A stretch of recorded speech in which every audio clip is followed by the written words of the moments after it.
السلام علیکم ورحمۃ اللہ وبرکاتہ۔ ان الحمد للہ والصلاۃ والسلام علی رسول اللہ وعلی آلہ وصحبہ ومن والہ وبعد۔ ہم نے کل آپ لوگوں کو ہوم ورک کے طور پر کہا تھا کہ آپ لوگ عبارت پڑھ کر سنائیں گے۔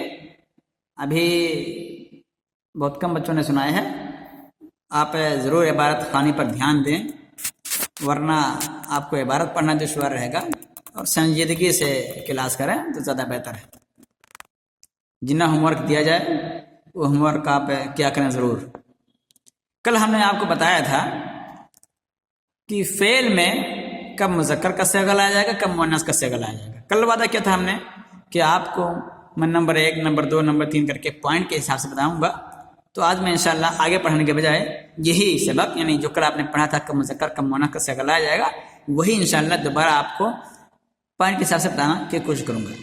تو بسم اللہ الرحمن الرحیم۔ پہلا مسئلہ ہے کہ فاعل کے اعتبار سے فعل میں کب مذکر کا صیغہ لایا جائے گا، کب مؤنث لایا جائے گا، اس کی کتنی صورتیں بنتی ہیں۔ تو سب سے پہلے نمبر پر 4 صورتوں میں فعل کو مؤنث کا صیغہ لانا واجب ہے۔ فعل کو مؤنث لانا واجب ہے کہنا درست نہیں ہوگا، میں نے کل بتایا تعبیر کرتی ہے فعل مذکر مؤنث نہیں ہوتا ہے، اس کی ضمیر مذکر یا مؤنث ہوتی ہے، اس لیے مؤنث کا صیغہ یا مؤنث کی ضمیر لانا واجب ہے 4 صورتوں میں۔ کتنی صورتوں میں؟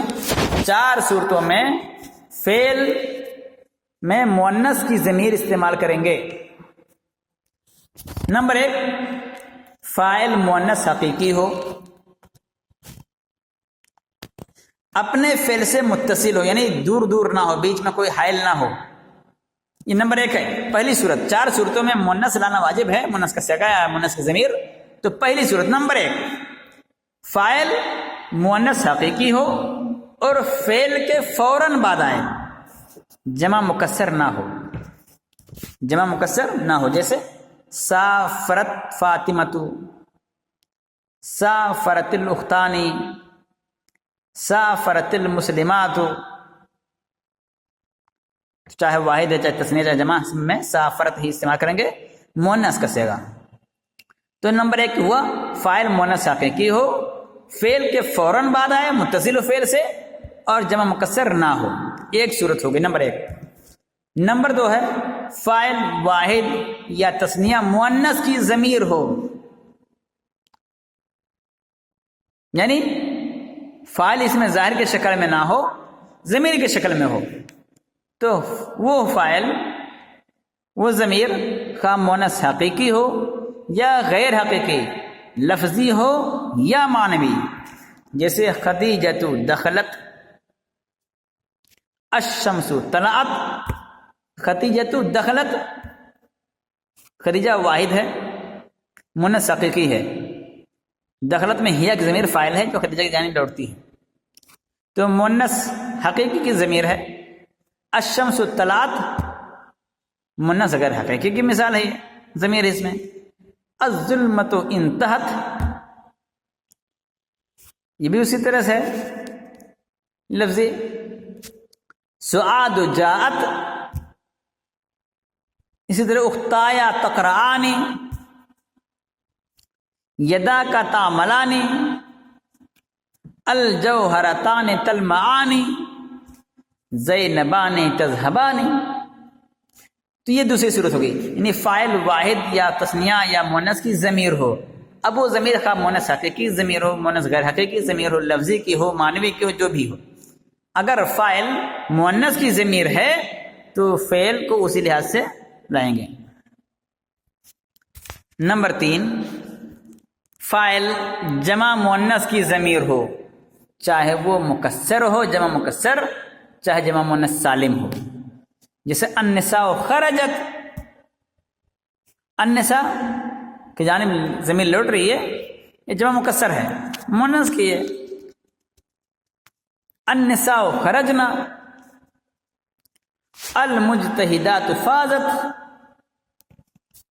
المجتہدات فزنا۔ بہرحال آپ نے کیا کیا ہے، مؤنث ہی کی ضمیر لائی ہیں، چاہے آپ فازت کہیں چاہے فزنا کہیں برابر ہے، لیکن مؤنث ہی کی ضمیر ہے وہ۔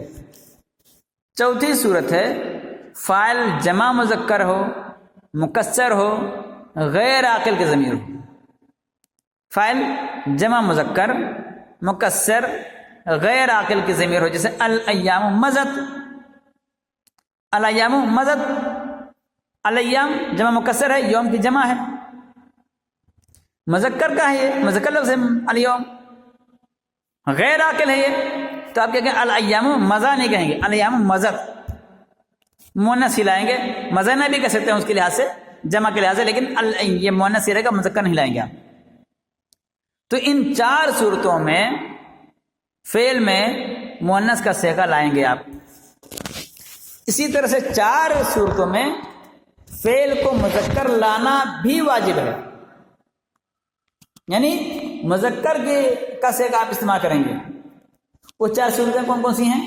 نمبر 1، فاعل الا کے بعد ہو، فاعل الا کے بعد ہو، چاہے مذکر چاہے مؤنث ہو، جیسے ما ذهبا الا فاطمۃ، فاطمہ مؤنث ہے، لیکن آپ کیا کہیں گے؟ ما ذهبا، ما ذهبا تو نہیں کہیں گے، تو ما ذهبا الا فاطمۃ۔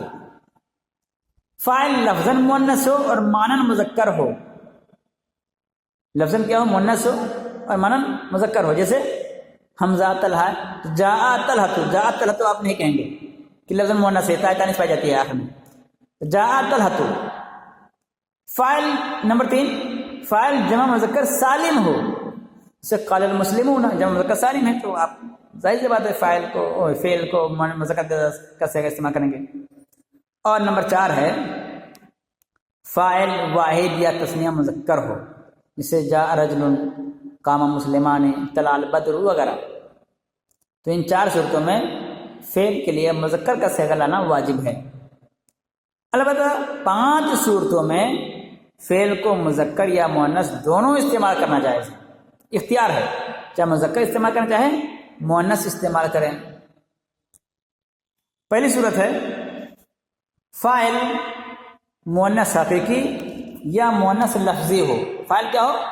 مؤنث حقیقی ہو یا مؤنث لفظی ہو، اور فعل و فاعل کے درمیان الا کے علاوہ کوئی دوسرا کلمہ آ گیا ہو۔ کل بھی آپ نے پڑھا تھا نا، یہ کتاب میں جو آپ نے مثال پڑھی تھی وہ یہی تھی کہ اگر بیچ میں فصل ہو گیا تو پھر اختیار ہے، وَإِنْ فَصَّلْتَ فَلَكَ الْاخْتِيَارُ فِي التَّذْكِيرِ وَالتَّأْنِيثِ، نہ ضرب اليوم ہندن، کتاب میں آپ نے کل پڑھا تھا۔ تو فاعل مؤنث حقیقی یا مؤنث لفظی ہو اور فعل و فاعل کے درمیان الا کے علاوہ کوئی دوسرا کلمہ آ گیا ہو، جیسے کل الیوم بیچ میں آ گیا تھا، جیسے حضرت الیوم فاطمۃ، یہ حضرت الیوم فاطمۃ، آپ حضرت بھی کہہ سکتے ہیں اور حضرہ بھی کہہ سکتے ہیں۔ اسی طرح سے قرآن مجید میں ہے اذا اصابتہم مصیبۃ، اصابت مؤنث استعمال ہے، اسی کی طرح فمن جاءہ موعظۃ من ربہ، جاءہ موعظۃ استعمال ہے یہاں پہ، تو یہاں پر بیچ میں ضمیر آ گئی، اس لیے اختیار ہے۔ نمبر 2 صورت ہے فاعل مؤنث مجازی ہو یا ایسا مؤنث حقیقی ہو جس کا تعلق انسان سے نہ ہو، ایسا مؤنث لفظی ہو جس کا استعمال مذکر و مؤنث دونوں کے لیے ہوتا ہو، یا مؤنث لفظی ہو غیر جاندار ہو، جسے طلعت الشمس، طلعت الشمس آپ نے کل بھی مثال پڑھی تھی، سارت ناقۃ، سارا ناقۃ دونوں درست ہے، قالت نملۃ، قال النملۃ دونوں صحیح ہے، تحرکت الشجرۃ اور تحرکت الشجرۃ دونوں صحیح ہے، آپ جو چاہیں وہ استعمال کریں، اختیار اس میں۔ تیسری صورت ہے فاعل جمع مذکر مکسر عاقل کی ضمیر ہو، جسے التلامیذ اجتہدت بھی کہہ سکتے ہیں اور التلامیذ اجتہدوا بھی کہہ سکتے ہیں، دونوں درست ہے۔ تو فاعل جمع مذکر مکسر عاقل کی ضمیر ہو، غیر عاقل نہیں، عاقل کی ضمیر ہو، تو التلامیذ اجتہدت اور التلامیذ اجتہدوا۔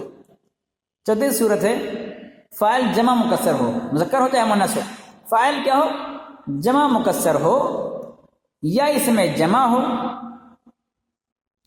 اس میں جمع کیسے کہتے ہیں؟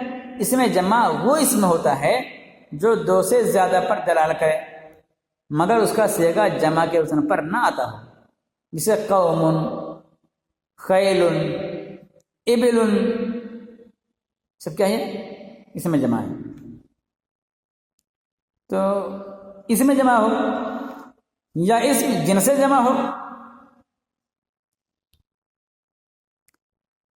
اس میں جنس سے جمع سے مراد وہ اس میں ہوتا ہے جو دو سے زیادہ پر دلالت کرے اور اس اسم اور اس کے مفرد کے درمیان تائے تانیث یا یائے نسبتی سے فرق کیا جائے بس. جیسے شجرون اس کا مفرد شجرون ہے، عربن اس کا مفرد عربی ہے، اور کوئی فرق نہیں ہوتا ہے. تو ایسی صورت میں بھی آپ کو اختیار ہے. جیسے قال الرجال اور قالت الرجال دونوں کہنا درست ہے. قامت الجواری، قام الجواری دونوں کہنا صحیح ہے. اسی طرح سے حضر القوم اور حضرت القوم بھی کہنا درست ہے. اسمر الشجر اور اسمرت الشجر بھی کہنا درست ہے. تو یہ 4 صورتیں ہو گئی. 5ویں صورت ہے جہاں پر آپ کو اختیار ہے، نمبر 5 فاعل مؤنث ہو اور فعل جامد کے بعد ہو. فاعل مؤنث ہو اور فعل جامد کے بعد ہو. جیسے نعم الفتاۃ سعاد، نعمت المرأۃ ہند. تو فاعل مؤنث ہے، فعل جامد کے بعد ہے. نعمہ، حبذا وغیرہ جو افعال مندرجہ میں سے آتے ہیں. تو نعمہ یہ فعل جامد ہے. تو نعم الفتاۃ اور نعمت المرأۃ ایک میں مذکر ایک میں مؤنث استعمال کیا جاتا، کوئی مسئلہ اس میں نہیں ہے.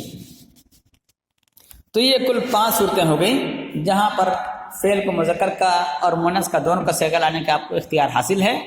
یہ کل 4 8 اور یہ 5 13 کل 13 صورتیں ہوتی ہیں. 4 مذکر کی، 4 مؤنث کی اور 5 اختیار کی. یہ آپ لوگ انشاءاللہ ہمیں سنیچر صبح تک سنا دیں گے یاد کر کے، نمبر 1 نمبر 2 کر کے. اب محنت سے پڑھیے کتاب، اس میں آپ کا بھلا ہے، اس میں آپ کا فائدہ ہے. وآخر دعوانا الحمدللہ رب العالمین. والسلام علیکم ورحمۃ اللہ وبرکاتہ.